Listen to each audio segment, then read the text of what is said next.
A racist cop stopped two black twin sisters, convinced they were up to no good.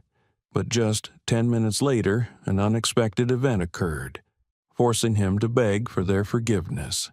What could have led him to such a desperate situation, and what choice would the sisters make when faced with his despair? Before we dive into the story, let us know in the comments where you're watching from around the world. If you enjoy stories like this, don't forget to subscribe.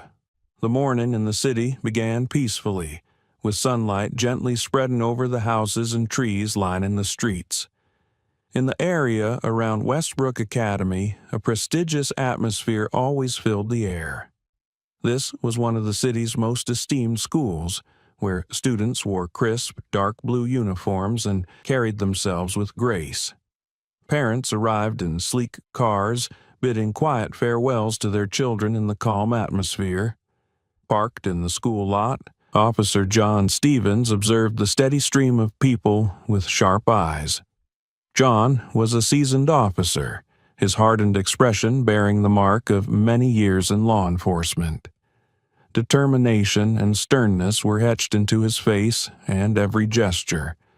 Alongside his rigid demeanor, John took an unspoken pride in his job, keeping order, ensuring people's safety, and maintaining control, which, to him, was essential for order. In the back seat, his young son, Ethan, clutched his superhero-themed lunchbox, his excitement barely contained. Ethan, with his neat brown hair and bright eyes, was John's greatest pride. Being enrolled at Westbrook Academy was a dream for many families, and for John, having Ethan here was a testament to his family's efforts. Westbrook represented a certain class that John valued and sought to protect, a world where everything was orderly and, in his mind, where only respectable and accomplished families truly belonged. "Have a great day, son," John said, smiling in the rearview mirror, with a voice that was both gentle and firm. "And remember what I told you. Be kind to everyone, okay?" Ethan looked up, beaming, showing a gap where one tooth was missing. "Yes, Dad," he replied enthusiastically.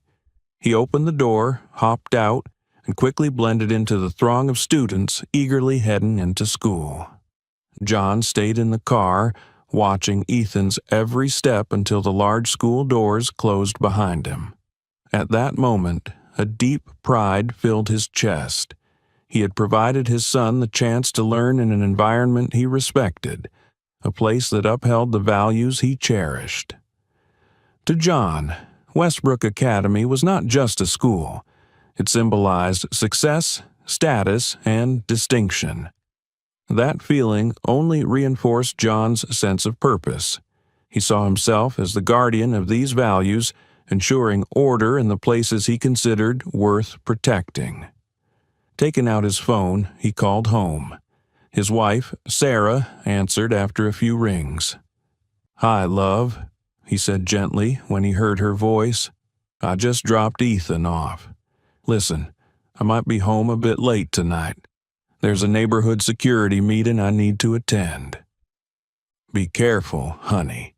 Sarah's voice was warm and full of concern.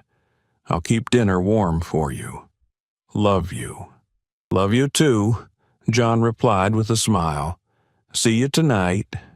Hanging up, John started his car and began his patrol around the area near Westbrook.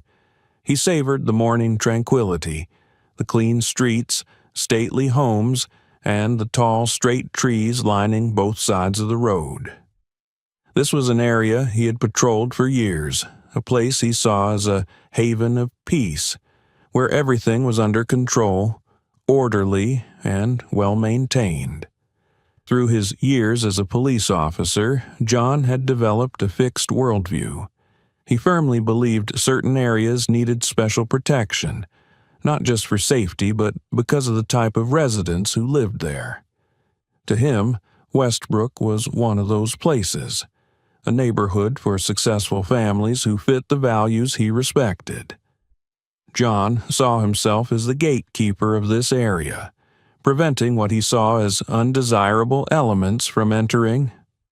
For John, the world was divided into safe zones and high-risk areas, and he viewed people accordingly. This belief had deeply influenced his perspective, making him uneasy whenever he saw something he considered out of place in a neighborhood like Westbrook, people he thought didn't belong there. Suddenly, while on patrol, he noticed two girls walking along the sidewalk near Westbrook, wearing the school's signature dark blue uniforms. A strange feeling stirred within him. Despite his years on the force, he had never seen students like them around here. Both girls looked identical, from their curly hair to their facial features. Clearly, they were twins. But the first thing that caught John's attention was their dark skin, which made him pause, a seed of suspicion taking root. John slowly eased off the accelerator, focusing intently on the two girls through the windshield. Westbrook was a prestigious school, typically only accessible to well-off families. Deep down, John had always seen this place as a symbol of order and success, reserved only for people he deemed worthy. The sight of two black girls in this setting felt like a disruption to the image he had tied to Westbrook, leaving John feeling uneasy and bothered. His professional instinct and deeply rooted biases urged him to turn on his signal, moving his car closer to the girls. The sound of the police siren blared suddenly, interrupting their conversation as they turned to face him, surprise in their eyes, though they didn't seem panicked. Their gazes met John's through the car window, calm and self-assured in a way he hadn't expected. John stepped out, studying their every movement as he approached. He felt a strange detachment in his gaze, a doubt he didn't bother to conceal. "Show me your student IDs," he demanded coldly, his face tense. The girls exchanged glances, and one of them responded calmly. "Sir, we forgot our IDs today. I'm Kendall Parker, and this is my sister Kayla. We're students at Westbrook." John stared at them, his eyes narrowing with suspicion. "Forgot your IDs?" he sneered. "Or are you trying to pull one over on me? Girls like you, students at Westbrook? Really?" Kendall maintained her composure, though John could see a flicker of unease in her eyes. She kept her voice steady as she replied, "Sir, we genuinely go here. If needed, our parents can confirm this." "Oh, parents?" John repeated sarcastically, ignoring her explanation. "You know, not everyone can get into this school, especially not everyone can afford it." His words hung heavy with prejudice, and though Kendall and Kayla stayed calm, John could sense the tension on their faces. Their calm demeanor only fueled his irritation, as though they were challenging everything he believed was fitting for this neighborhood. Stepping closer, his voice lowered, becoming sharp and icy. "I know your type," he spat, emphasizing each word. "Thinking you can go wherever you please, ruin places like this.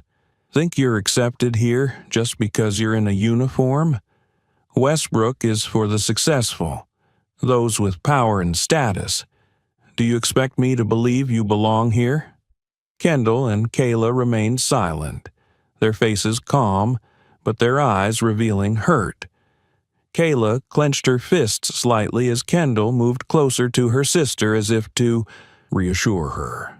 Their silence, their steady posture made John angrier.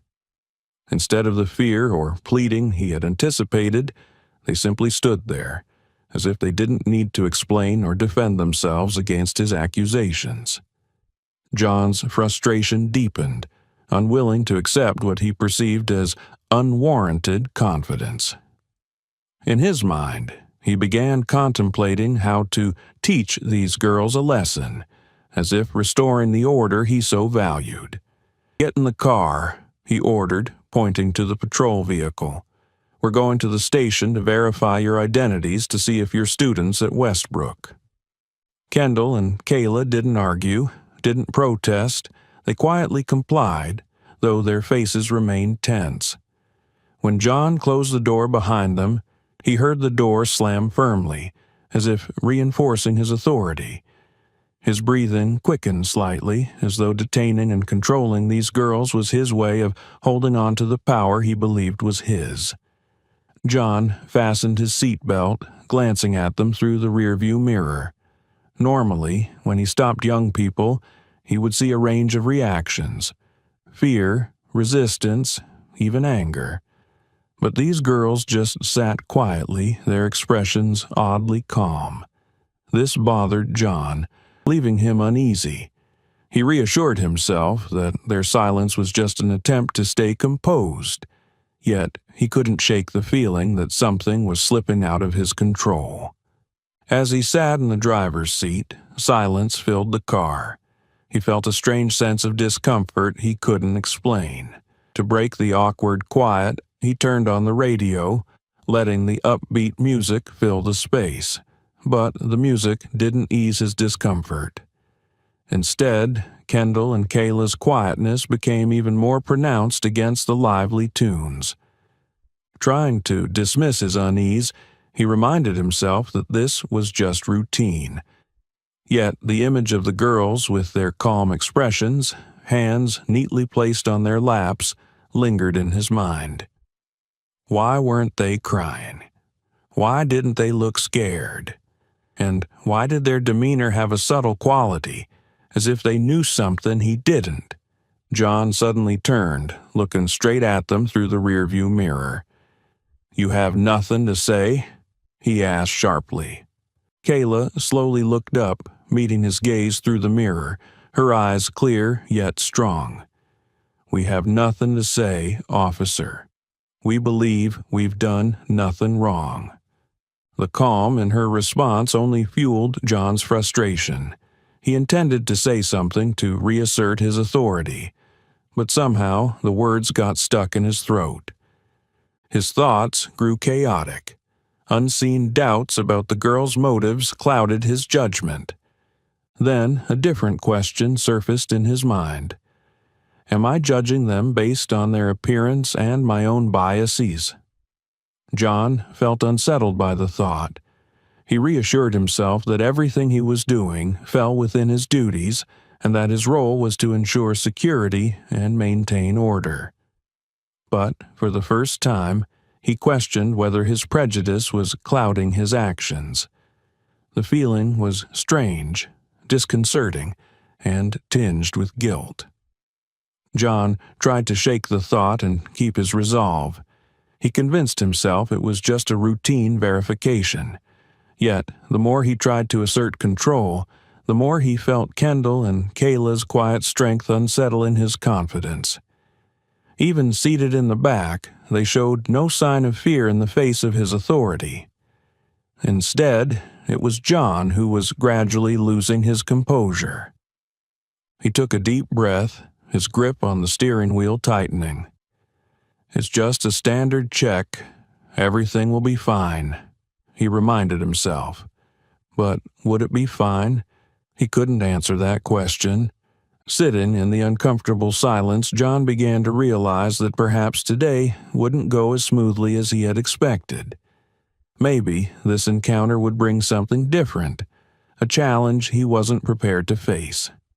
As John's car pulled out of the parking lot, his phone suddenly rang, the sound echoing in the quiet of the patrol car. He glanced at the screen, his heart skipping a beat when he saw the name, Chief Roy Mitchell. A strange unease crept over him as if a shadow of impending trouble hung in the air. "Stevens here," he answered, trying to keep his voice steady, though he felt a nervous flutter in his chest.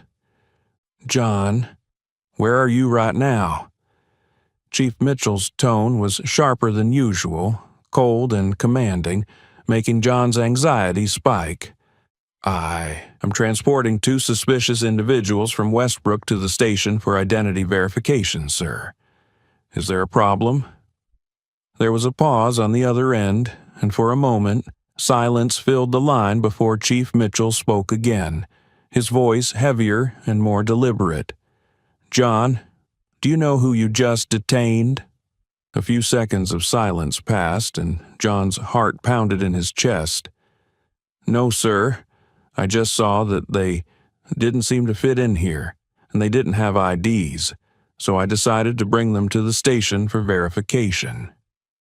"John," Mitchell cut him off, his voice icy, "the two girls you're holding are the daughters of the renowned attorney Adam Parker.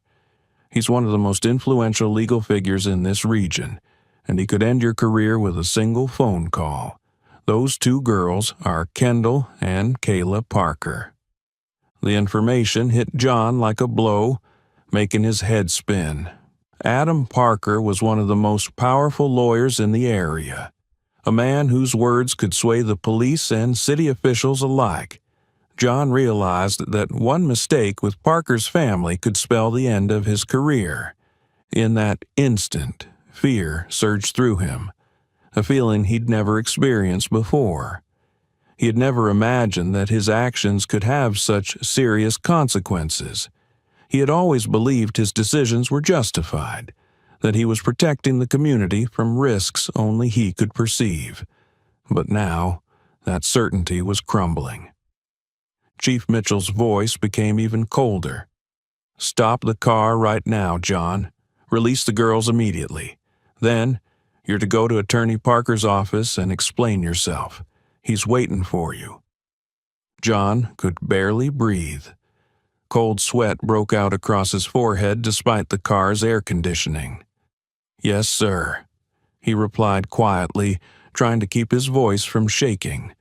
The call ended, and John sat motionless for a few moments, his gaze unfocused.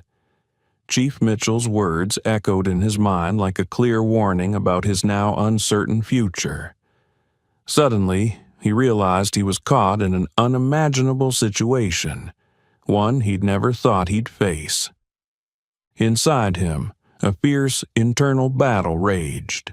He wondered why he had acted this way toward the two girls, based on nothing more than their appearance and his sense that they didn't belong. For the first time in his life, John felt the harsh consequences of his deeply ingrained biases. He couldn't deny that he'd acted unfairly, not because of protocol or legality, but because of a misguided belief about who belonged where. At that moment, as he looked into the rearview mirror, he saw the two girls sitting silently in the back seat, their eyes filled with a mixture of disappointment and resilience. A feeling of shame crept over him.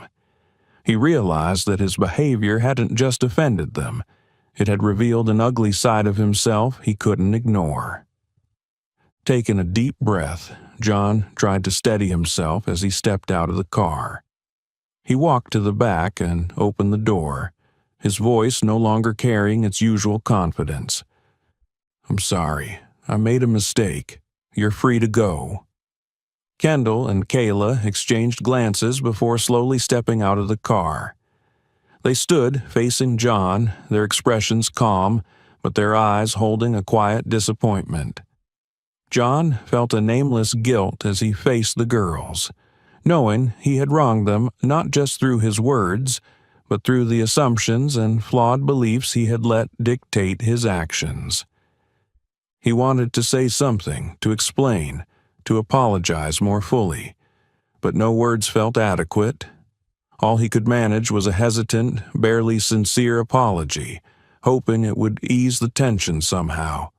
"I truly apologize for all of this," he said, his voice trembling slightly. Kendall looked him straight in the eyes, her tone steady yet carrying a quiet strength. "We just wanted to go to school, you know." John lowered his gaze, unable to meet her eyes any longer. He knew this mistake wasn't just a blot on his professional record. It was a blow to his sense of honor and self-respect. He had allowed prejudice to cloud his judgment, overriding the fairness and justice he once thought he upheld. As Kendall and Kayla walked away, John stood rooted in place, feeling hollow inside. He realized that this incident wasn't something he could easily brush aside. The fear for his career was only part of the issue. Deep down, he knew he had lost a part of himself he once took pride in. Shortly after the incident with Kendall and Kayla, Attorney Adam Parker's office sent an official letter to the police department, demanding an internal investigation into John's conduct. The letter wasn't just a warning. It was a powerful statement, underscoring that a man of Adam Parker's influence wouldn't let the matter rest. Upon receiving the notification, John began living in constant worry. Sleepless nights stretched on as he anxiously considered the coming verdict and the impact it would have on his career, a job he had dedicated so many years to. A few days later, the police chief called John into his office. The chief's stern expression made John's heart race, fearing the worst. Yet, instead of announcing his termination, the chief said in a low voice, "John, after discussions with Attorney Adam and other involved parties, we've reached a decision. You won't be losing your job, but you will be reassigned." "Reassigned?" John exclaimed, surprise mingling with a twinge of relief. The chief nodded briefly and continued, "You'll be working in the south side of the city for the next 6 months." Hearing this, John felt as though he'd been punched in the gut. He froze, stunned by the unexpected decision. The South Side, predominantly populated by black residents, was not where he wanted to be. It was an area he had long perceived as complicated, and over time he'd developed strong biases against it. Sensing John's thoughts, the chief added, "This isn't a punishment, John. It's an opportunity to better understand this community. I hope this experience changes your perspective." John felt his chest tighten with resistance. He saw this reassignment as a loss of power, a forced lesson from people he had never fully respected. 6 months, he thought, feeling as though he'd been sentenced. The idea of being away from his family and in an unfamiliar part of the city was something he found nearly intolerable. On the drive home, John was torn by conflicting thoughts. Part of him wanted to quit, to avoid the humiliation of being sent to an area he didn't trust, but then he thought of Sarah and his son, Ethan, and the fear of his family suffering because of his mistakes tempered his urge to resign. His mind swirled with complex emotions, anger at being forced into the assignment, fear for his career, and a sense of betrayal over his lost authority. When he arrived home, John walked in with a heavy heart. His face showed the frustration and stress that Sarah immediately picked up on. She approached him, concerned, trying to understand what was wrong. John sighed deeply and began recounting everything, from his run-in with the 2 girls to his superior's decision to reassign him.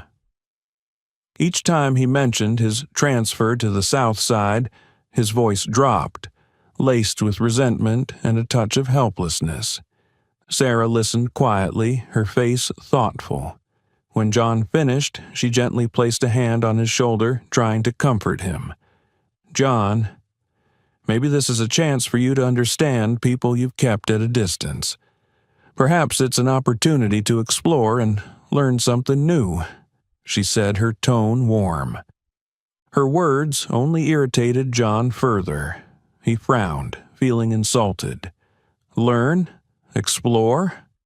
To him, this was nothing short of disgrace, forcing him to go to a place he associated with his negative judgments and feelings of insecurity. He wondered if Sarah could truly understand what he felt. He didn't want to learn from a community he had long regarded with skepticism, nor did he think his views needed changing. John was caught between wounded pride and anxious apprehension. As he prepared for the transfer, his days grew heavy with dread. Several times he considered meeting with the Parker family to apologize and possibly avoid the situation altogether, but his pride held him back. "Why should I apologize?" he asked himself. "I was only doing my job." Yet he also worried that if he remained stubborn, he could lose everything: his family, his career, and the self-respect he had worked so hard to maintain. For many nights, John lay awake, plagued by the thought of spending 6 months working in a neighborhood he perceived as dangerous, unfamiliar, and complex. The future loomed like a wall, blocking him from his comfortable, familiar life. Sometimes the thought of quitting his job flashed in his mind as an escape from the discomfort, but he knew he couldn't follow through. Quitting would mean leaving everything he had worked for and putting his family at a disadvantage. On the last day before his reassignment, John took a long look around his familiar home, the place where he had put so much effort into building a life for his family. He looked at every detail, from the family photos on the wall to his favorite armchair and Ethan's toy car in the corner of the room. He felt a deep weight as he thought about leaving all of this behind for the next 6 months. Before heading out, he went into Ethan's room and bent down to hug his son. The closeness of his family brought him a slight sense of peace, but anxiety quickly returned. He looked into his son's innocent eyes, forcing a smile despite the turmoil in his heart. "No matter what, I'll be back soon, and we'll continue our lives just as before," he said, his voice straining to hide his frustration and fear. Ethan hugged his father tightly, smiling with childlike innocence, which only strengthened John's resolve to get through this ordeal. The 6 months ahead felt like a sentence to John. Deep down, he saw it as a period of endurance rather than learning. He promised himself he would show everyone that they were wrong to think he needed change, and that the values he believed in were solid and didn't require any adjustments. When John Stevens was reassigned to a predominantly black neighborhood, he immediately felt all eyes on him. This was no longer the quiet, orderly neighborhood he was familiar with, the one that felt like home. Instead, the streets here were busy and loud, filled with people who seemed unfamiliar with the sight of a patrolling officer like him. The cold looks from residents made John feel like an outsider. In his first few days of patrol, John maintained a professional attitude, trying to treat it as just another assignment. But it wasn't long before he sensed the deep-seated suspicion and sometimes even open resentment from the community. People didn't look at him with the same respect he was used to. Instead, they viewed him as an unwelcome intruder, someone who neither understood nor cared about their lives. One afternoon, John noticed a group of young men gathered in a corner. He felt a surge of tension and pulled his patrol car over, lights flashing as he got out and approached them. His skeptical gaze made the group tense up immediately. "What are you all doing here?" John asked, his voice heavy with authority as he scanned each of them closely. One young man with short, curly hair met John's gaze without a hint of fear. "We're just standing here talking. Is there something wrong with that?" he replied. John tried to maintain his stern expression. "There have been a few suspicious incidents around here recently. Do you have any ID?" His request was met with murmurs from the group, and a second young man responded, tone edged with defiance. "What do you want from us? Just because we're standing here, we look suspicious?" John's irritation simmered, but he held firm. "I'm just doing my job, checking anything unusual to keep everyone safe." A middle-aged woman emerged from a nearby shop, looking at John with visible disapproval. "Officer, they're just kids talking on the corner. What right do you have to ask for their IDs?" John felt openly challenged in a way he hadn't experienced before. He was used to people following his instructions, but here, every move he made was scrutinized and questioned. It was as if he had lost the authority he'd always taken for granted, and, for the first time, he found himself facing resistance that felt personal. The irritation and insecurity grew within him. He wanted to assert himself, to show strength, but he also felt out of place. Though he told himself he was just doing his job, deep down, he sensed there was more at play. Faced with the defiant gaze of the young men and the quiet disapproval from others around, John began to wonder if his approach was truly right. On his drive back to the station, John's thoughts were tangled. The feeling of being an outsider weighed heavily on him. He remembered times he had judged or detained people simply because they didn't fit in with his idea of belonging.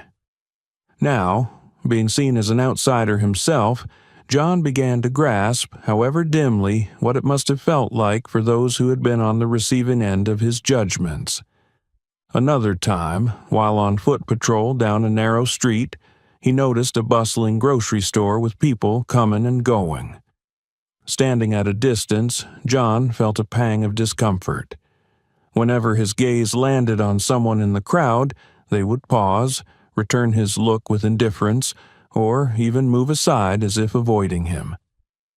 An older black man noticed John's wary glance and approached with a wry smile. "Looking for something, officer? This isn't your place."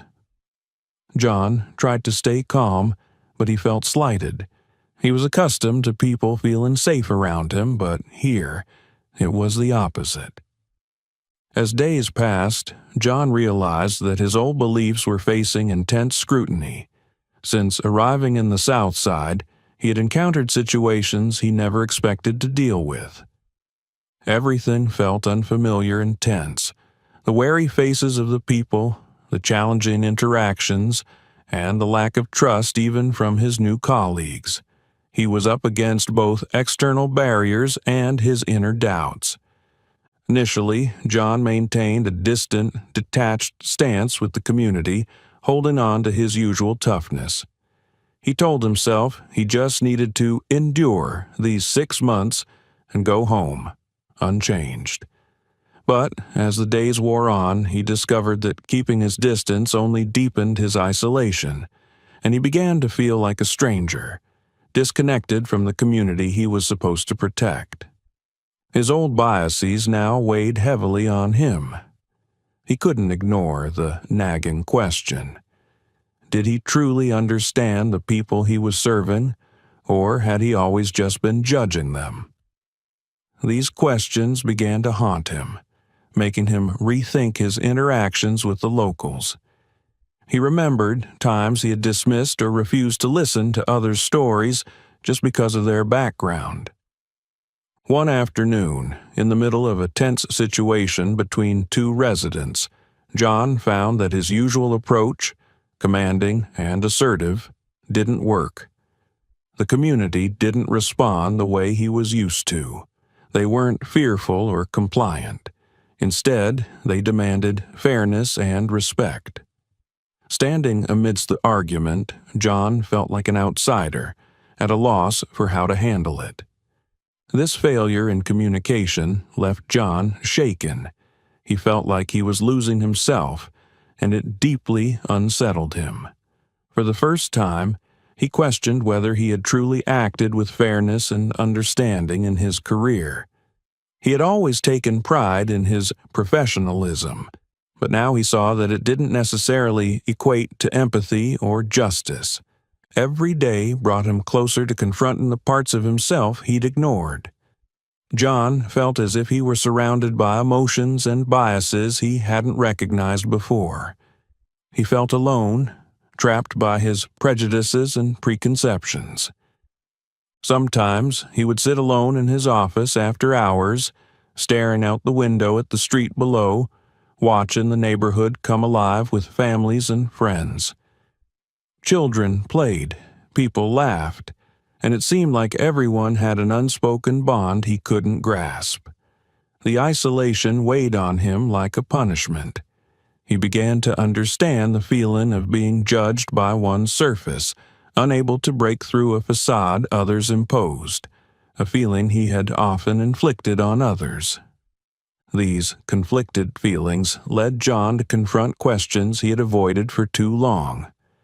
Had he been too stubborn, too closed-minded? Were his values truly as right as he had once believed? He began to see himself not as a figure of authority but as one small part of a bigger world, one where he needed to listen, learn, and appreciate what he had previously overlooked.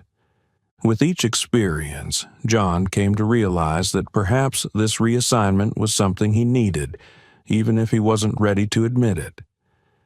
Deep down, he began to see that his time in the South Side wasn't just a punishment, but a necessary challenge. A chance to question his views, his approach to life, and his connection to the diverse world around him. Gradually, as John became involved in community events and social activities in his new assignment area, he started witnessing a different side of life that he had never fully understood. On his first day patrolling, he was met with indifferent and cold stares. But over time, John realized a truth he had never imagined. This was a tightly knit community where people were willing to help each other without expecting anything in return. One evening, while patrolling the neighborhood, John came across a small house that had been ravaged by fire. A crowd had gathered, with children standing by their parents, their faces downcast as they stared at the charred remains of their home. John parked his car, got out, and walked closer, feeling a heavy sadness as he witnessed the family's loss. He observed neighbors gathering around, each bringing whatever they could spare. Some brought blankets, others toys for the children, and some even offered clothing and daily necessities. There were even those who, though not wealthy, scraped together their savings to support the affected family. No one waited for government aid or relief. They simply saw a family in need and wanted to help. John instinctively took a step back, overwhelmed. This was not the kind of unity he had ever seen in the neighborhoods he considered elite. Here, there was no wealth or luxury, but there was genuine compassion and camaraderie. He realized he had been wrong about these people and about what true richness meant. As he watched an elderly woman count out small bills to donate, a pang of guilt struck John. He felt ashamed and insignificant, realizing that he had once looked down on and distrusted these people simply because of their race or socioeconomic status. His mind still harbored remnants of prejudice and arrogance, yet slowly, little by little, he was beginning to change. Over the following days, John let go of his guarded distance. He began initiating conversations with the locals, asking about their lives and trying to understand the challenges they faced. He even helped organize a community fundraiser for families with young children. A father from the neighborhood came up to thank him, grateful for his efforts. John didn't say much, simply nodded, and felt a warmth within him that had been missing for a long time. However, the transformation was slow and often painful. Deep down, John still wrestled with old prejudices, doubts about whether his efforts were truly valued or if people were merely tolerating his presence. Even though he had witnessed the unity and warmth of the neighborhood, he struggled to overcome the barriers he had built within himself over the years. 6 months passed quickly, yet John still carried deep-seated biases beneath his courteous exterior. He had learned to work alongside black colleagues and interact with community members, but his ingrained prejudices remained unresolved, festering like a wound that refused to heal. On his last day, Officer King shook his hand firmly, her eyes scrutinizing his face. "I hope you learned something here, John," she said, her tone filled with subtle implication. "Of course," John replied, his practiced smile hiding a lack of genuine feeling. "It's certainly been an educational experience." As he drove back to his old neighborhood, John felt as though he had been released from prison. The familiar streets appeared, and for the first time in months, he felt the tension in his shoulders ease. Pulling into his driveway, he saw Sarah and Ethan waiting on the porch. "Dad!" Ethan ran down the steps and leaped into John's arms. John hugged his son tightly, inhaling the familiar scent of his shampooed hair. Sarah approached slowly, her eyes glistening with tears of joy as she embraced both of them. "Welcome home," she whispered. That evening, after putting Ethan to bed, John settled into his favorite chair with a beer. The comfort of being home only intensified his simmering resentment about the circumstances that had forced him away from his family. His thoughts drifted back to the Parker sisters and the silent defiance they'd shown him during that traffic stop 6 months ago. "Those girls," he muttered, gripping his beer bottle tightly. "They think they're untouchable because their dad is powerful." Sarah looked up from her book on the sofa. "Did you say something?" "Nothing," John quickly replied, but his mind was already tangled with thoughts. He felt a need to remind those girls that actions had consequences, that they couldn't just walk around thinking they were better than everyone else. Maybe a little scare would teach them a lesson about respect. As he drained his beer, John started piecing together a plan. From the initial reports, he knew their routines, where they went to school, and the path they took home every day. It would be easy to arrange another coincidental encounter. "I'm going to bed," he announced, giving Sarah a quick kiss on the forehead. But sleep was the last thing on his mind as he lay in bed, refining his plan for the Parker sisters, those girls who, in his eyes, were responsible for the 6-month ordeal he had endured. In the days that followed, John found himself consumed by anger. The image of the sisters occasionally flashed in his mind, a constant reminder of why he had been reassigned. He saw their indifference during that stop as a challenge, a slight he couldn't ignore. Initially, he tried to push the thoughts aside, but each time he thought of the months spent away from his family, his resentment resurfaced. Driving down familiar streets and enjoying a relaxed evening at home, he couldn't help but feel that everything would have been different if he hadn't been reassigned. The idea of confronting the sisters again became an obsession, a way for him to reassert control over his life. After many sleepless nights, John finally decided to plan his revenge on the 2 girls, Kendall and Kayla Parker. He began gathering information about the twins' schedules and routines, telling himself that this was just a way to release the frustration he had endured. Silently, almost mechanically, he collected each small detail, rationalizing his actions as a part of his job. In his mind, teaching them a small lesson wouldn't go too far, but would remind them that they shouldn't challenge the authority of someone like him. One evening, while sitting in front of his computer, meticulously planning every detail, John didn't notice that his son, Ethan, had been standing by the door. Ethan, holding his homework, had come to ask his father for help, but froze when he heard John muttering angrily. He recognized the names, Kendall and Kayla, and realized they were the girls he'd once met at school. Ethan's heart pounded as he began to grasp that his father was planning something harmful. Ethan stepped into the room, his voice trembling but resolute. "Dad, you can't do this to them." John turned around, startled to see his son looking at him with an expression of disappointment. "How long have you been standing there, Ethan?" he asked, trying to keep his voice steady. "Long enough to understand that you're planning to hurt Kendall and Kayla," Ethan replied, his voice filled with disbelief. "I don't understand. Why, Dad? They're good people. You don't know this, but they helped me when I was being bullied." John's expression softened as he tried to process what his son was saying. "They helped you?" he asked, still taken aback. Ethan nodded, his eyes filled with tears. "Yes, Dad. When some boys were trying to take my lunch money, Kendall and Kayla stepped in. They didn't know who I was.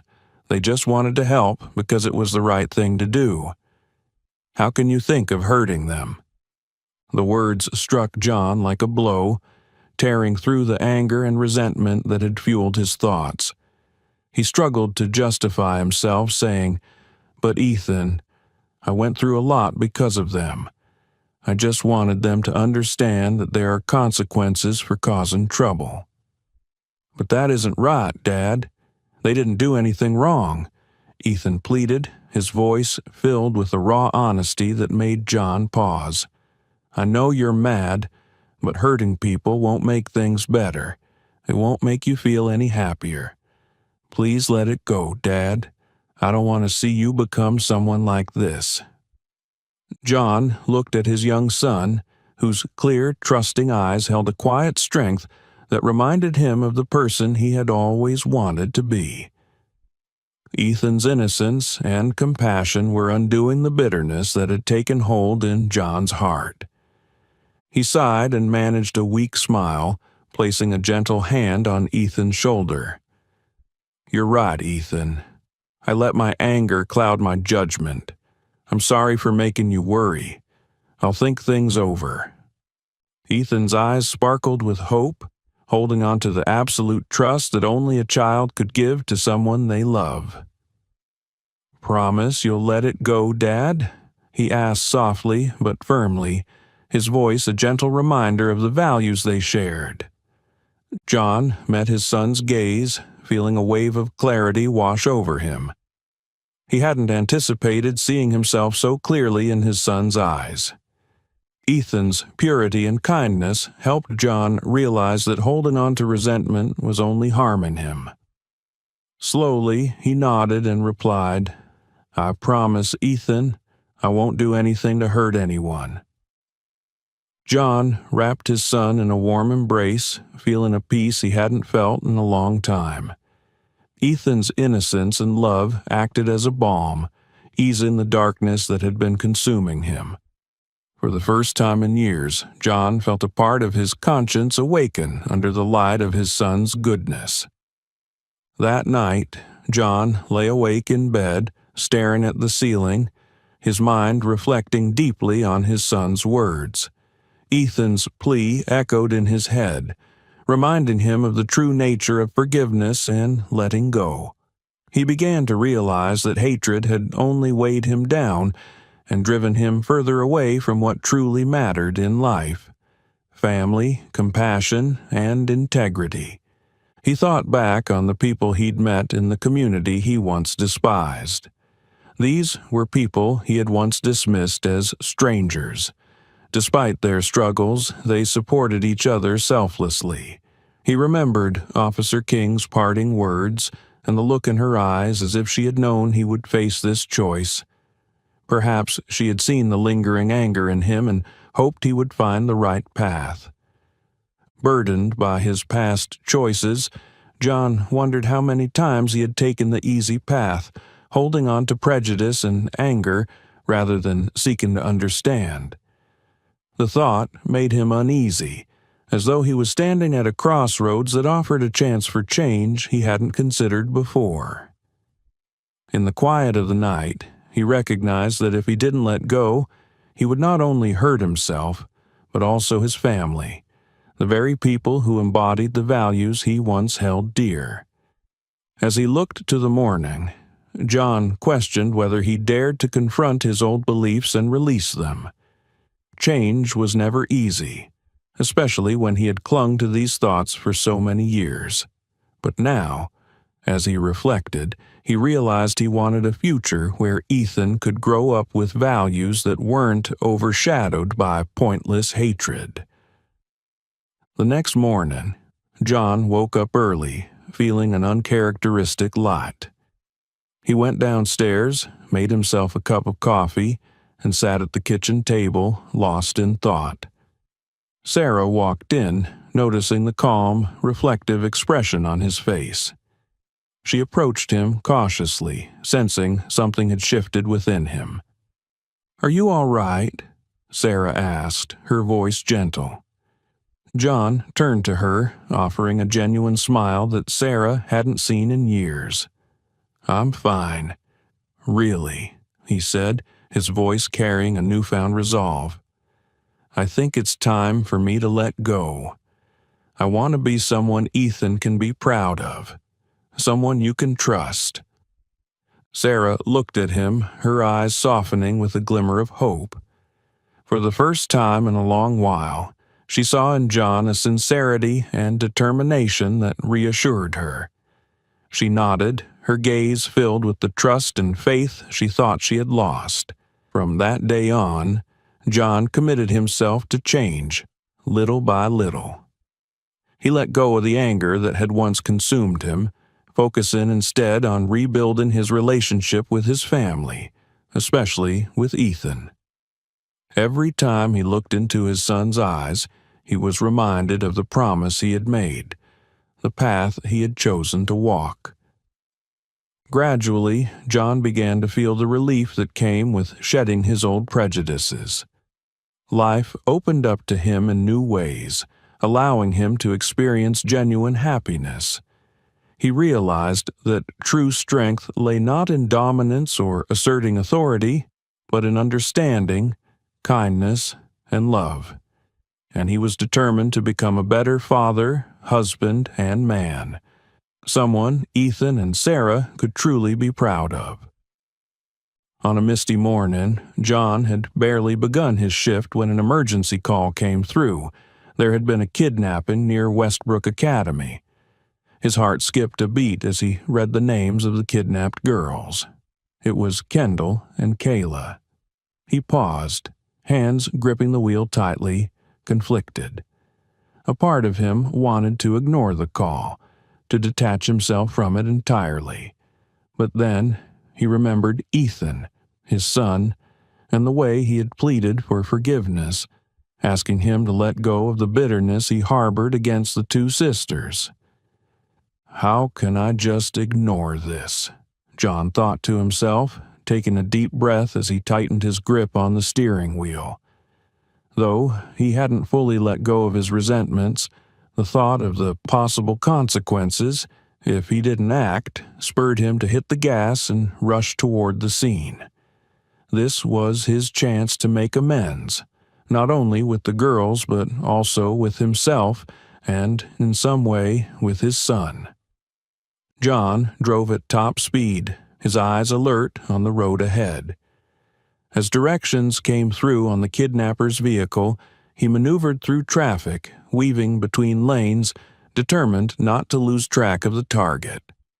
Internally, he wrestled with conflicting emotions. Part of him still held on to old grudges, but a growing sense of duty and responsibility as both a cop and a father was emerging within him. Finally, he caught sight of a black van matching the description, Kendall and Kayla's captors.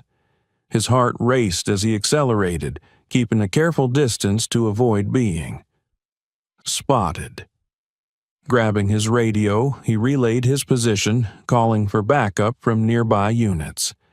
Still, he knew that, at this moment, he couldn't rely on anyone but himself. The van abruptly veered down a small, deserted road, heading into an isolated area. John guessed that this could be a gang with experience in evading the police, deliberately driving into quiet, sparsely populated zones. He took a deep breath, aware that every decision he made could be a matter of life and death for the two girls. The chase continued, and John decided to initiate the siren, hoping to intimidate the kidnappers into slowing down. But instead of yielding, the van picked up speed, swerving through an intersection with John close behind, maneuvering deftly to stay on their tail. His instincts were on high alert, and John's hand moved to his holster, preparing himself for any encounter. As they approached a sharp turn, the van suddenly skidded to a halt, nearly colliding with a concrete wall that had come into view.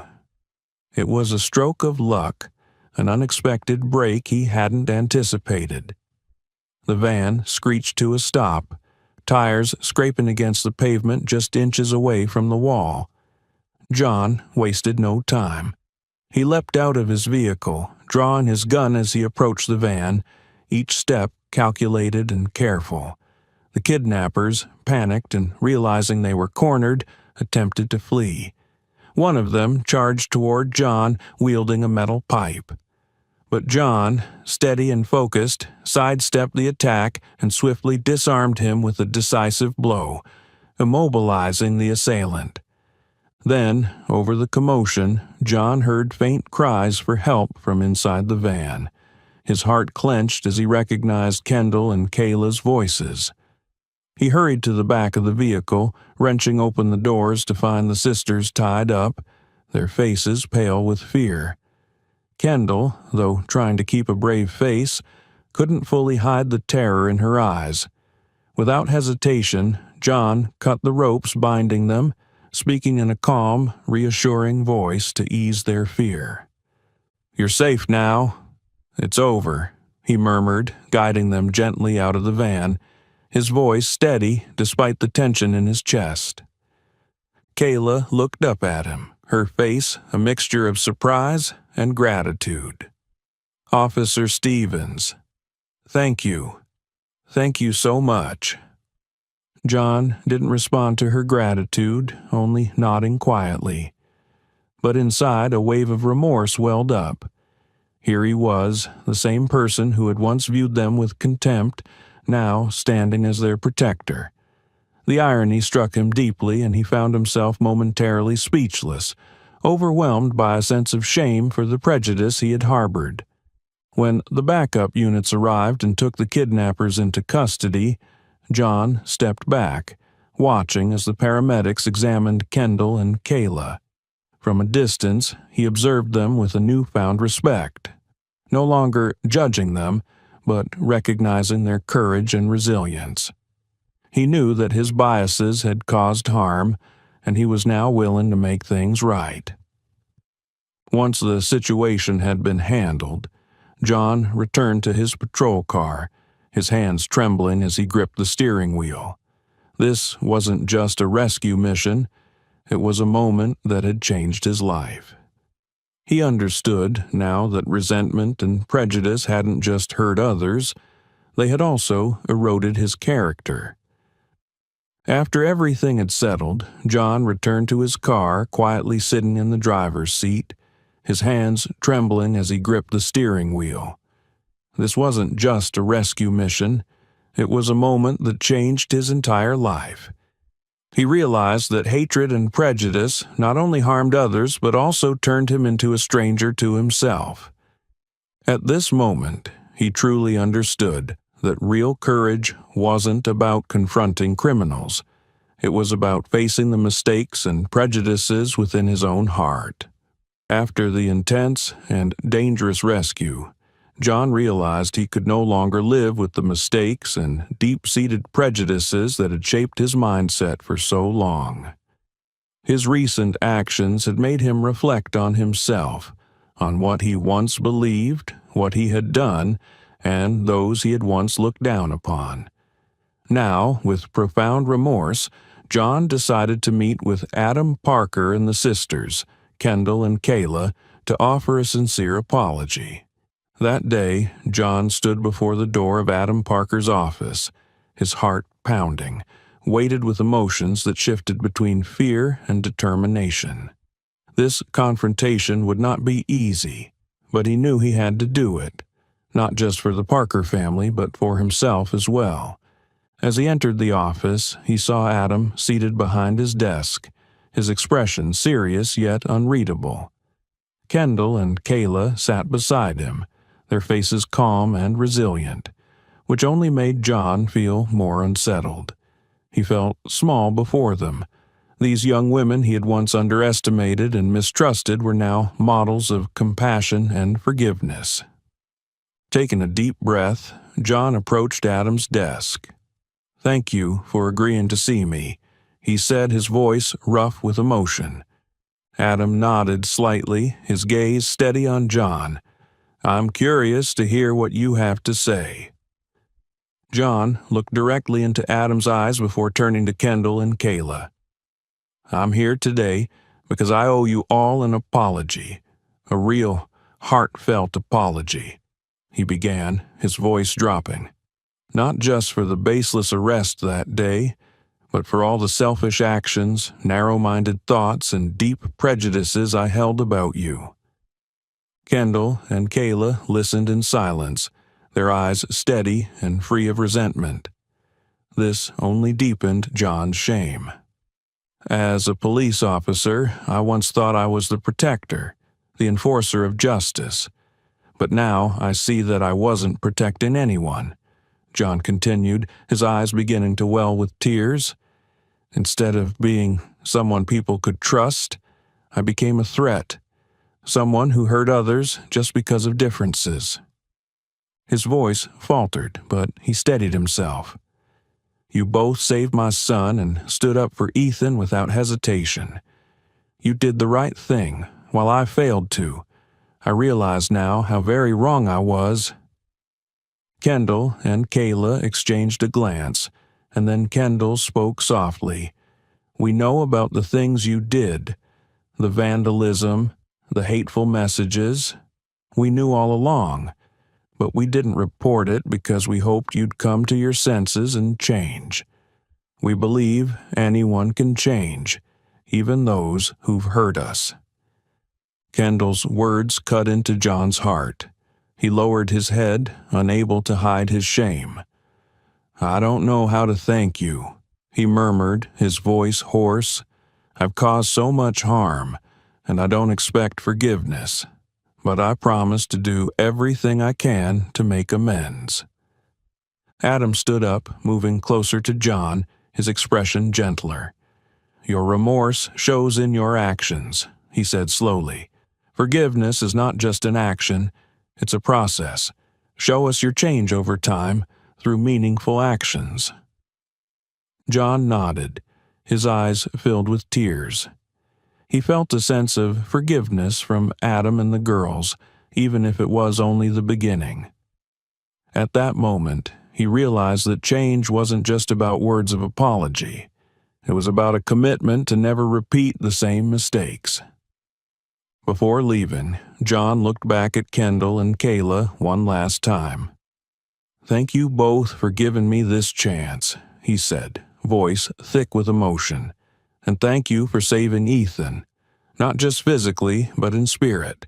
You taught me a lesson I'll never forget." As he left the office, John felt a mix of relief and resolve. He knew he had much to prove in showing his transformation, and he was ready to start. After the deeply moving conversation with attorney Adam and the sisters, Kendall and Kayla, John felt as though a weight had been partially lifted from his heart. He knew that his apology and commitment to change were a significant step. But to truly make amends, he had to take action. Not only for Kendall and Kayla, but for the entire community he had once misunderstood and underestimated. The following day, John began his new work with a clear objective: to rebuild trust with the people he had once held prejudices against. He didn't just want to apologize in words, he was determined to show his sincerity through his actions. John started participating in community events, not in his role as a police officer, but as a genuine neighbor. He understood that to be part of this community, he had to step outside his official title and embrace his role as a fellow resident. As time went on, John became a familiar and beloved presence at community events.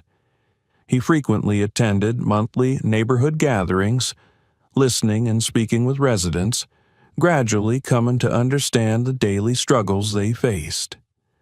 His humble words and sincere actions slowly shifted people's views of him, from initial skepticism to genuine trust. But he didn't stop at community meetings. John immersed himself in volunteer work. Every week, he spent an afternoon helping at a local shelter for the homeless, meeting people who faced far tougher circumstances than he ever had. Listening to their stories, John felt a new gratitude for his life and a deep appreciation for the importance of compassion.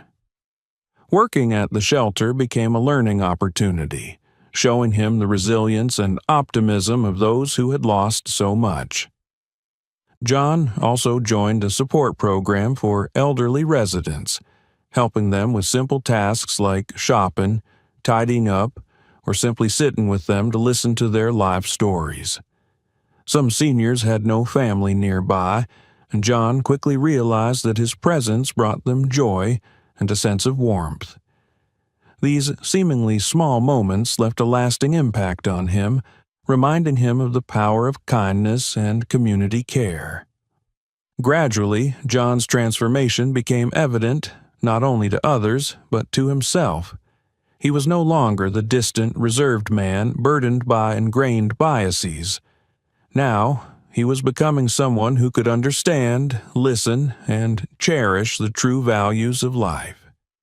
Each conversation and each act of service helped him feel as though he was repaying the mistakes of his past and building a better version of himself, a person he could truly be proud of.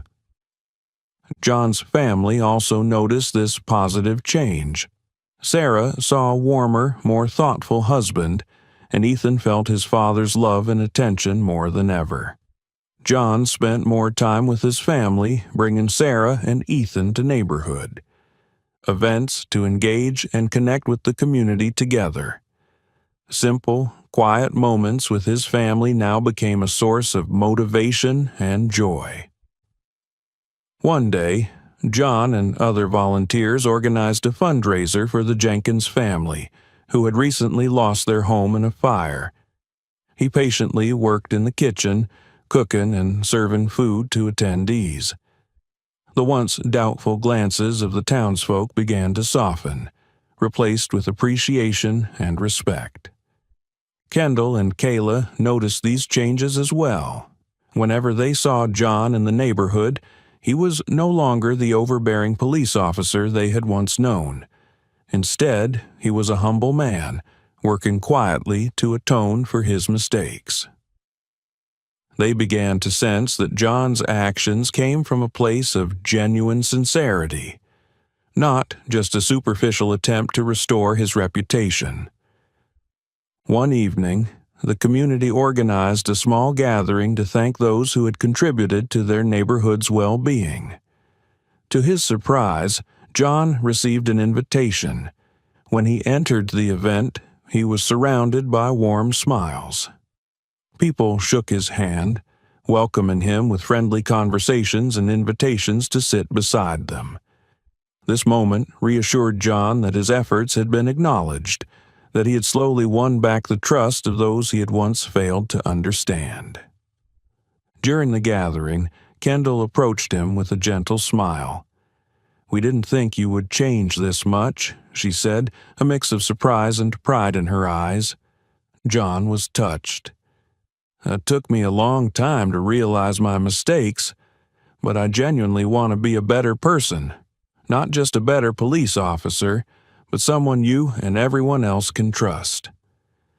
Both Kendall and Kayla nodded, their expressions softening. They understood that John had undertaken a difficult journey to overcome his internal biases and become a better person. This was the reward for his tireless dedication and sincere actions. From that day forward, John became an integral part of the community. He wasn't just an officer, but a friend, a neighbor always ready to lend a hand, and a man who dared to change and become his best self. His memories with Kendall and Kayla no longer filled him with shame, but became symbols of redemption, bravery, and the enduring power of kindness. And that is the story of John's transformation after the life-changing encounter with the twin sisters. Do you think compassion and understanding can change long-standing biases within each of us? Do you believe John truly recognized his mistakes? Share your thoughts in the comments below. Don't forget to like, share, and subscribe for more inspiring stories. Thank you for watching. The morning sun cast long shadows across the police headquarters as Captain James Marshall strode through the entrance, his polished badge gleaming against his dark uniform.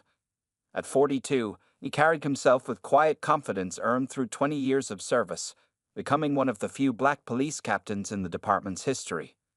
Officers nodded respectfully as he passed, some still adjusting to seeing a black man in such a position of authority. Marshall had earned every step of his ascent through the ranks, starting as a beat cop in the city's toughest neighborhoods. His journey hadn't been easy. He'd faced discrimination, doubt, and resistance, but his unwavering commitment to justice had proven stronger than any obstacle. That morning, Marshall sat in his office reviewing reports when a knock interrupted his concentration. Officer Sarah Chen, a rookie he'd been mentoring, entered with a stack of community complaints about racial profiling. "Captain, these just came in from last week," she said, placing them on his desk. Marshall sighed, removing his reading glasses. The reports were familiar: black citizens being stopped without cause, unnecessary force being used, and the same officers' names appearing repeatedly. He'd been working to change these patterns since his promotion 6 months ago, but institutional change moved slowly. "Thank you, Chen," he said, picking up the first report. "How's the community outreach program coming along?" "Better than expected, sir. We've had strong turnout at the youth basketball events. Even some of the more skeptical kids are starting to trust us." Marshall nodded approvingly. The community outreach program had been his first major initiative as captain. He believed that building trust started with presence, not just during emergencies, but in everyday life.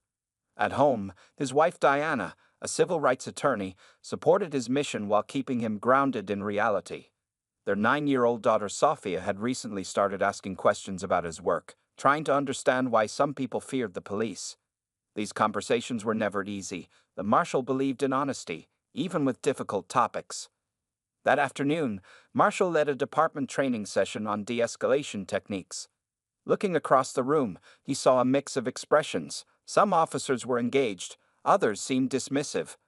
"The first few seconds of any interaction can determine its entire course," he explained, standing before a slideshow of statistical data.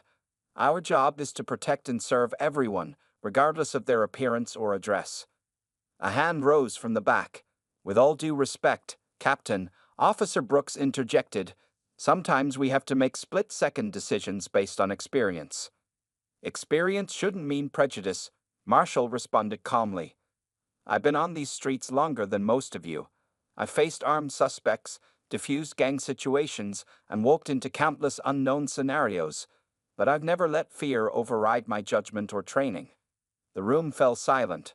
Marshall shared his own experiences of being profiled before joining the force, of being pulled over in his own neighborhood, of having to teach his daughter the extra precautions she needed to take simply because of her skin color. After the session, several officers stayed behind to discuss specific scenarios they'd encountered. Marshall appreciated these moments. Real change happened in these small conversations, in the willingness to learn and adapt. Later that evening, as he drove home through his upscale neighborhood, Marshall reflected on the day.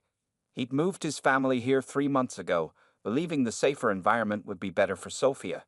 Yet he couldn't help noticing how his neighbors sometimes stared, how security cars slowed down when passing his house, how some people crossed the street when he went jogging. Pulling into his driveway, Marshall saw Sophia riding her new bike on the sidewalk, her braids bouncing as she practiced turning. Diana watched from the porch, laptop open on her lap, likely working on another civil rights case. The sight of them made every struggle worthwhile. "Daddy," Sophia called out, pedaling toward him, "I can ride without training wheels now." Marshall hugged his daughter, breathing in the moment of pure joy. These were the people he was fighting for, not just his family, but every family that deserved to feel safe in their own neighborhood, every child who deserved to ride their bike without fear, every person who deserved equal treatment under the law. Little did he know that in less than 24 hours, his world would be shaken to its core, testing everything he believed about the system he dedicated his life to changing. The following day brought perfect weather for outdoor activities. Sophia Marshall beamed with excitement as she wheeled her bike out of the garage. It was Saturday, and she had been practicing her riding skills all week, eager to explore more of their new neighborhood. "Stay where I can see you from the kitchen window," Diana called out from inside the house. She was preparing lunch while catching up on case files. Sophie nodded, her colorful beads clicking as she adjusted her helmet. The neighborhood streets were quiet that morning. Large oak trees lined the sidewalks of the affluent area, their branches creating cool shadows on the pavement.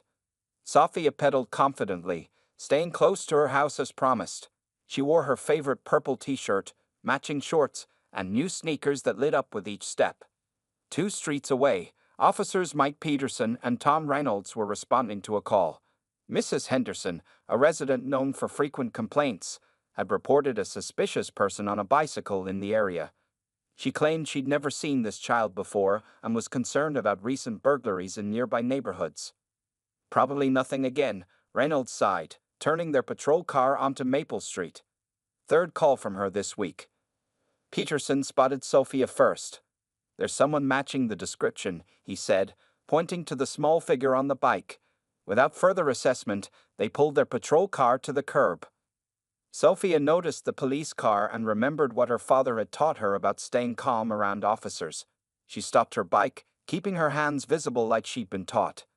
Despite her young age, she already understood the importance of these unwritten rules. "Hey, you there!" Peterson called out, both officers now approaching her.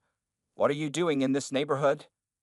"I live here," Sophia replied clearly, trying to keep her voice steady despite her growing nervousness.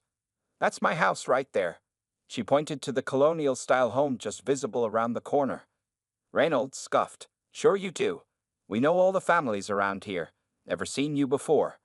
"My name is Sophia Marshall. We moved here 3 months ago," she explained, her heart beginning to race. "My dad is." "Step off the bike," Peterson interrupted, his hand moving to his belt. "We've had reports of suspicious activity in the area." Tears began welling in Sophia's eyes, but she remembered her father's words: "Stay calm, follow instructions, explain clearly."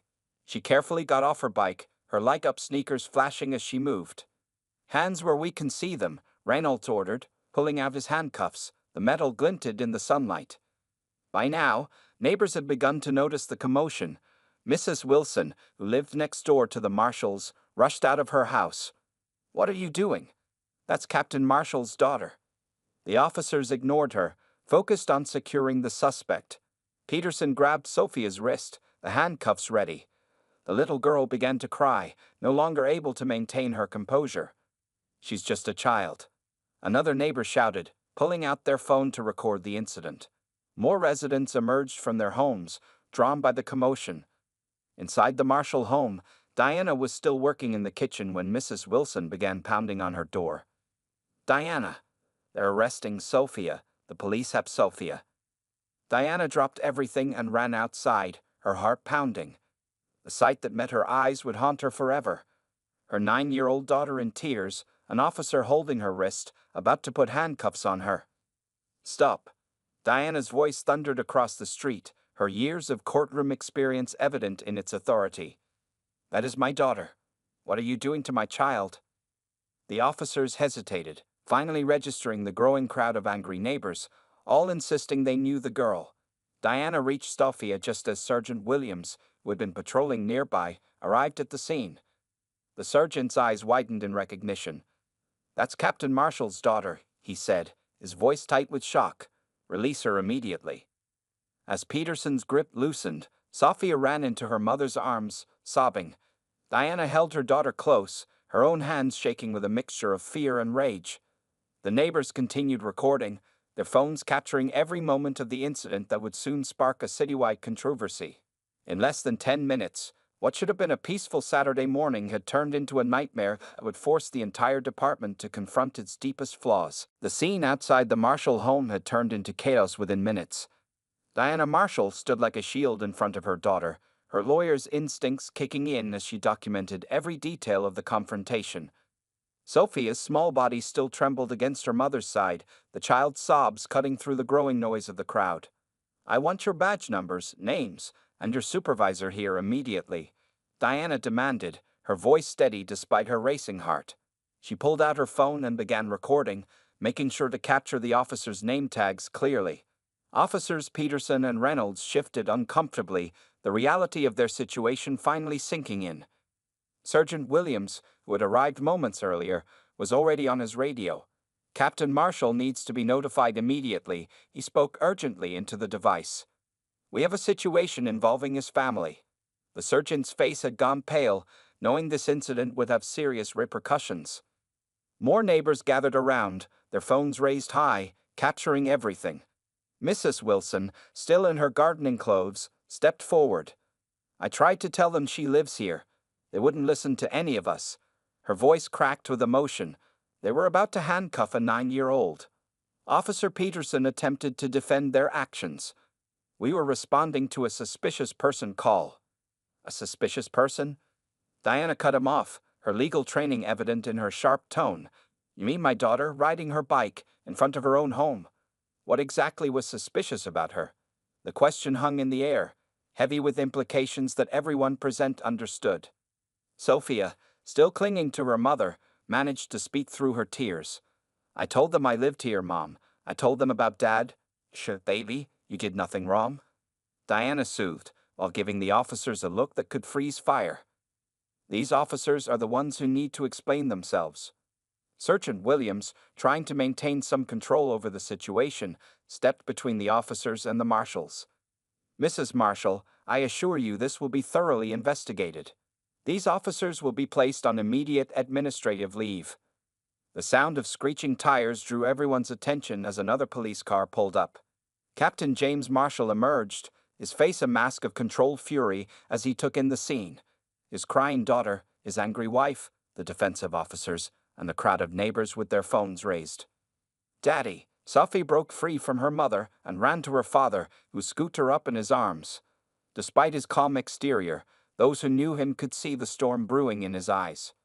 "What happened here?" he asked, his voice deceptively quiet. The crowd fell silent, the only sounds being Sophia's diminishing sobs and the chirping of birds, oddly cheerful against the tense atmosphere.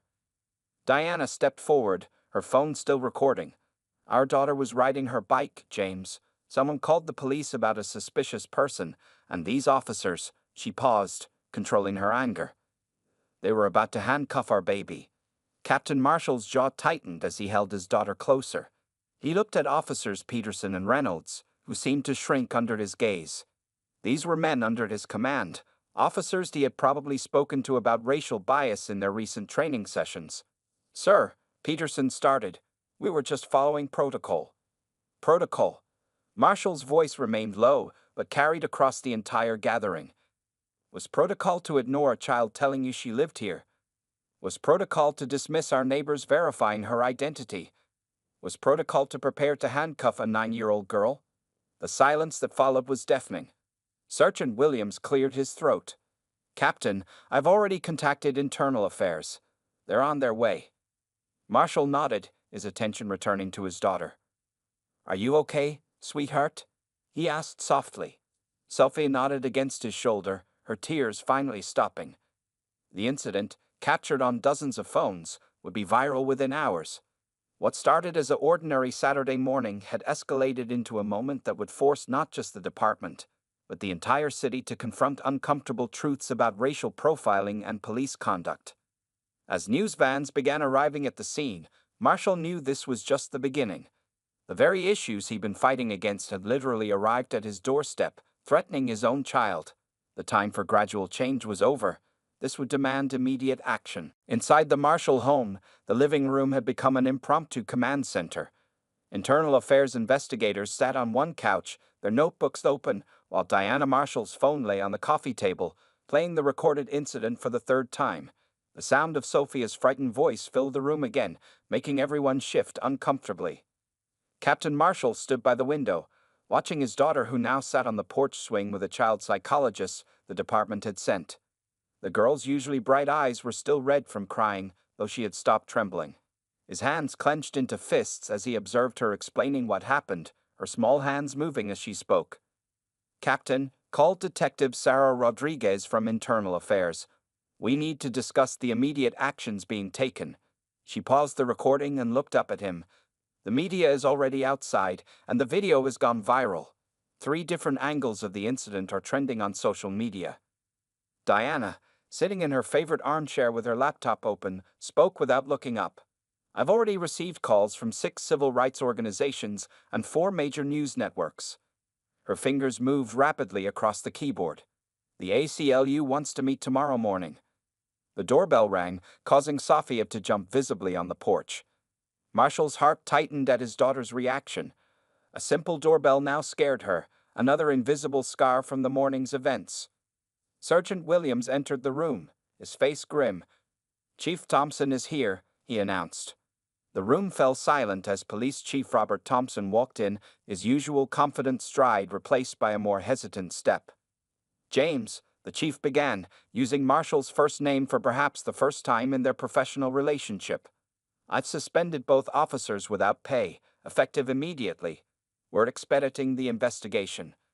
Marshall turned from the window, his voice controlled but tight. "With all due respect, Chief, that's not enough. This isn't just about 2 officers. This is about a system that made them think it was acceptable to almost handcuff a 9-year-old girl in her own neighborhood." The chief nodded slowly. "I know. That's why I'm here. We need you to head the new task force on departmental reform. Full authority, whatever resources you need." Diana looked up sharply. "A task force? Robert, my daughter was traumatized today because of ingrained racial bias in your department. A task force sounds like a way to bury this in bureaucracy." "Mrs. Marshall," Rodriguez interjected, "the task force would be different this time. With the viral nature of this incident and Captain Marshall's position, we have unprecedented public support for real change." Outside, they could hear the growing crowd of reporters and protesters. Signs were already appearing. "Justice for Sophia" and "Black Children Matter" visible from the window. The psychologist entered the room, her face serious. "Captain, Mrs. Marshall, could we speak privately about Sophia?" Diana moved to stand beside her husband as they listened to the psychologist's assessment. Sophia was showing signs of acute stress and fear of authority figures. She would need counseling to process the trauma. "She keeps asking if she did something wrong," the psychologist explained softly. "She wants to know if riding her bike made her look suspicious." Marshall felt his wife's hand grip his arm tightly. The question their daughter asked was one that no child should have to consider, yet it was one that Black children across America learned to ask far too early. Chief Thompson cleared his throat. "The press is waiting for a statement. How do you want to handle this, James?" Before Marshall could respond, Sophia appeared in the doorway, looking small but determined. "Daddy," she said, her voice stronger than it had been all day, "can I tell them what happened? Like you always say about speaking up when things are wrong." The room fell silent. Marshall crossed to his daughter and knelt before her. "Are you sure, sweetheart? You don't have to do this." Sophia nodded. "My friend Marcus at school. His big brother got stopped by police last week. Maybe if I talk about what happened to me, it won't happen to other kids." Diana wiped tears from her eyes as Marshall hugged their daughter. Even in her trauma, Sophia was thinking of others. Her courage would become a catalyst for change, though none of them could yet imagine how far-reaching that change would be. "Okay," Marshall said, standing up and taking Sophia's hand. "Then we'll tell your story together. All of it." Monday morning arrived with a heaviness that hung over the Marshall household. Captain Marshall stood in his uniform before the bathroom mirror, adjusting his badge with unusual hesitation. The weight of it felt different now, heavier somehow. Through the open door, he could hear Diana trying to coax Sophia to get ready for school. "I don't want to go," Sophia's voice trembled. "What if everyone saw the video?" Marshall closed his eyes, remembering yesterday's press conference. Sophia had stood brave beside him, telling her story to dozens of cameras. Her voice had been clear, though her hand had gripped his tightly throughout. The footage had played on every local channel and several national networks. "Baby, remember what we talked about?" Diana's gentle voice carried down the hallway. "You did nothing wrong. You're the brave one here." Marshall walked into Sophia's room, finding his daughter still in her pajamas, clutching her favorite stuffed elephant. Diana sat on the bed beside her, already dressed for court in her lawyer's suit, though her usual confidence seemed somewhat dimmed. "Would you like me to drive you to school today?" Marshall offered. Sophia looked up, considering the offer. She hadn't wanted to ride in a police car since the incident, even her father's. "Can we take Mom's car?" she asked quietly. "Of course, sweetheart." The drive to school was tense. As they pulled up to the entrance, they saw news vans parked across the street. Principal Sanders waited at the front steps, her face concerned but welcoming. "I've spoken to all the teachers," she assured Marshall and Diana. "We'll make sure Sophia feels safe and supported today." Inside his office later that morning, Marshall faced his own challenges. The internal investigation was moving quickly, but the ripples from Saturday's incident spread far beyond 2 suspended officers. His inbox overflowed with emails from civil rights organizations, fellow officers, and community leaders. His phone hadn't stopped ringing since dawn. A knock on his door interrupted his thoughts. Sergeant Williams entered, carrying a thick folder. "Sir, you need to see this," he said, placing the folder on the desk.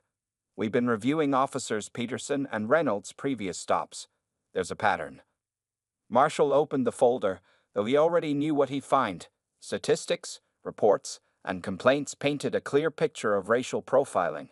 The same officers who had tried to handcuff his daughter had a history of disproportionately stopping people of color. His desk phone buzzed. "Captain," his secretary's voice came through. "Chief Thompson is here to see you." The chief entered, looking like he hadn't slept. "James, the mayor's office is demanding action. The protest outside headquarters has grown to over 1,000 people." Marshall stood, walking to his window. Below, he could see the protesters. Their signs told stories of other children, other incidents, other injustices. His daughter's experience had become a tipping point, forcing the city to confront its long-standing issues with racial bias in policing. "We need more than just suspensions and sensitivity training," Marshall said firmly. "We need to rebuild the entire system of community policing, and it starts with accountability." His phone buzzed with a text from Diana. Sophia's teacher called. She had a panic attack when a security guard walked past her classroom, coming to pick her up. Marshall's hands gripped the windowsill. His daughter's trauma was now manifesting in ways they feared. The incident hadn't just been a few terrible minutes on a Saturday morning. It was reshaping her entire worldview. "Take the rest of the day," Chief Thompson said, noticing Marshall's distress. "Be with your family. We'll continue this tomorrow." But Marshall shook his head. "No, my daughter is struggling because of a broken system. Every hour we delay change is another hour some child might face what Sophia did." He turned back to his desk, pulling out a proposal he'd been working on for months. It outlined comprehensive reforms, new training protocols, community oversight boards, psychological evaluations, and strict accountability measures. "This ends now," he said, handing the proposal to the chief. "Not just for Sophia, but for every child who deserves to feel safe in their own neighborhood." As the chief left with the proposal, Marshall gathered his things. His daughter needed him now, but tomorrow he would return to wage a bigger battle, one that would reshape not just his department, but departments across the country. The incident had shaken him as a father, but it had also strengthened his resolve as a leader. The police headquarters buzzed with unusual tension that Wednesday morning. The conference room on the 3rd floor was packed with officers, administrators, and city officials. Large screens displayed news coverage of the ongoing protests, while charts and statistics covered the walls, data that could no longer be ignored. Captain Marshall stood at the front of the room, his presence commanding more respect than ever before. Behind him, a projection showed the viral video of his daughter's incident, now muted, but still powerful in its silent imagery. 3 days, he began, his voice steady. "It's been 3 days since 2 of our officers tried to handcuff a 9-year-old girl. My daughter. But this meeting isn't about my family. It's about every family that lives in fear of the very people sworn to protect them." Chief Thompson sat in the front row, nodding slowly. Beside him, the mayor shifted uncomfortably as Marshall clicked to the next slide, a compilation of similar incidents from the past year alone. Internal Affairs has completed their preliminary investigation of Officers Peterson and Reynolds, Marshall continued. Their records show 27 complaints of racial profiling in the past 18 months. All of these were dismissed with minimal investigation. Murmurs filled the room. Some officers looked down, others exchanged guilty glances. They all knew the system of investigating complaints was flawed, but seeing the numbers displayed so starkly made it impossible to deny. As of this morning, Chief Thompson stood to announce, both officers have been terminated from the force. But as Captain Marshall's research shows, this is not just about 2 officers. The next hour unfolded with Marshall presenting his comprehensive reform plan. Body cameras would become mandatory, with footage reviewed weekly. Psychological evaluations would be conducted quarterly. A civilian oversight board would be established, with real power to investigate complaints. These changes will meet resistance, Marshall acknowledged. Change always does, but consider this, if my position as captain couldn't protect my daughter from racial profiling, what chance do other families have? In the back of the room, Officer Chen raised her hand. Sir, what about the training programs? Many of us want to do better, but we need the tools. Marshall nodded, clicking to the next slide. Starting next week, every officer will undergo intensive bias recognition training. But more importantly, we're changing how we measure police success. It won't be about number of arrests or citations. It will be about community trust and positive interactions. The room erupted in discussion. Some officers voiced support, others concerned about the practical implications. Marshall let the debate flow, watching faces, noting who seemed resistant and who appeared eager for change. A young black officer stood up. Captain, I was there when they brought Peterson and Reynolds in for questioning. They kept saying they were just following protocol. Maybe that's the real problem. The protocols themselves are biased. Exactly, Marshall agreed. Which is why every procedure manual is being rewritten. We're bringing in civil rights attorneys, community leaders, and psychological experts to review every protocol. The meeting continued for hours. By the end, concrete steps were established. A timeline for implementation was set. Budget allocations were adjusted to support the new initiatives. As the room cleared out, Chief Thompson approached Marshall. The police union won't like this, he warned. They're already pushing back on the terminations. Let them, Marshall replied, gathering his papers. We have public support, city hall backing, and most importantly, we have the moral high ground. The union can either help us move forward or be left behind. His phone buzzed, a text from Diana. Sophie had made it through a full day at school for the first time since the incident. It was a small victory, but it reminded him why all this mattered. Later that evening, as Marshall drove home, he passed several protest sites. The signs had changed from angry demands to messages of hope. Change starts here, and reform is possible. The sight gave him strength for the battles ahead. At home, he found Sophia doing homework at the kitchen table. She looked up as he entered. Daddy, we learned about civil rights today. The teacher talked about how sometimes bad things have to happen before good changes come. Marshall hugged his daughter, his throat tight with emotion. That's true, baby. But the good changes are coming. I promise you that. He meant it. The department would change because it had to. His daughter's trauma would not be in vain. It would become the catalyst for transformation, not just in their city, but in departments across the country watching how they handled this crisis. The community center auditorium was filled beyond capacity on Saturday afternoon, exactly 1 week after the incident. People stood along the walls, sat in the aisles, and crowded the doorways. The air conditioning struggled to keep up with the heat generated by hundreds of concerned citizens. Diana Marshall stood at the podium, her legal expertise evident in her composed demeanor. Behind her sat an impressive panel: civil rights leaders, city council members, police reform experts, and Captain Marshall. But the seat that drew everyone's attention was the small chair where Sophia sat, wearing a t-shirt that read, "Change starts with me." "We're not here to point fingers," Diana began, her voice carrying through the packed room. "We're here to build bridges. What happened to my daughter has happened to countless other children. The difference is, this time it was caught on camera. This time it happened to the wrong family, or maybe the right one. The crowd murmured in agreement. In the front row, Mrs. Wilson, the neighbor who had tried to intervene during the incident, dabbed at her eyes with a tissue. Next to her sat several other neighbors who had witnessed and recorded the event. Reporters' cameras flashed as Sophia approached the microphone, standing on a small step stool to reach it. The room fell silent. "I used to want to be a police officer like my dad," she said, her voice small but clear. "Now I want to be a lawyer like my mom, so I can help other kids who get scared like I did." The audience responded with supportive applause and a few tears. Captain Marshall watched his daughter with a mixture of pride and sadness, knowing her innocence had been altered forever. Community leaders took turns speaking, each bringing a different perspective to the discussion. Reverend Jackson from the First Baptist Church spoke about healing. Ms. Rodriguez from the Latino Business Association discussed similar experiences in her community. Dr. Chen from the local university presented research on the psychological impact of racial profiling on children. But the most powerful moment came when Marcus, Sophia's classmate, stood up during the public comment section. "My brother got stopped by police last month," the young boy said, his mother's hands on his shoulders. "He was just walking home from basketball practice. Sophia told me it's okay to be scared, but it's not okay to stay quiet." The meeting lasted for hours, evolving from presentations into working groups. People who had never spoken to their neighbors found themselves deep in conversation about community policing. Local business owners offered to host youth programs. Teachers proposed curriculum changes to address racial bias. Outside the community center, local news crews interviewed attendees. The story had grown beyond Sophia's incident.